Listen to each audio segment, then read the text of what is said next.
So we found 6 isolated teeth and a piece of mandible and a small piece of cranium of fossils of hominins that are around 700,000 years old. So all these fossils originate from a single layer that was deposited by a river and then covered with a volcanic mud flow, and that has sealed off all these fossils that were lying on the surface.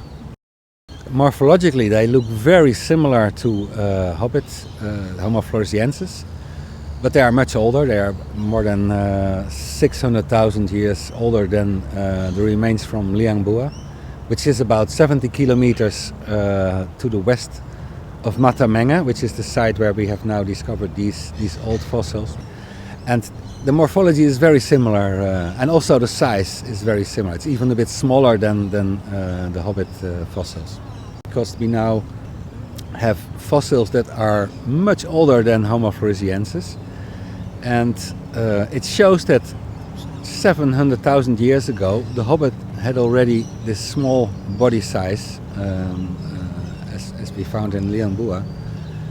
And we know that humans arrived around 1 million years ago on the island, so that would imply that in around 300,000 years they evolved from a large-bodied Homo erectus to this small-bodied Homo floresiensis, into this new species that occurred in about 300,000 years. There's basically 2 hypotheses about the ancestry of Homo floresiensis. One says that Homo floresiensis is derived from a large-bodied population of Homo erectus, which we know was around in the region already 1.5 million years ago.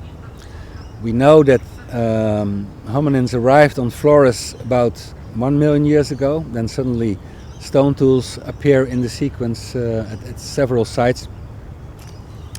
And then 300,000 years later we now have these fossils.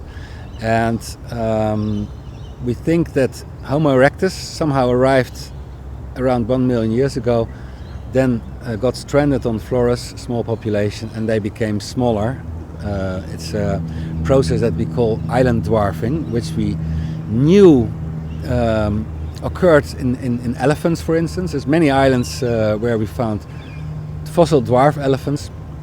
And now it seems that human beings also were subject to those same insular evolutionary processes of island dwarfing. So they become smaller through time.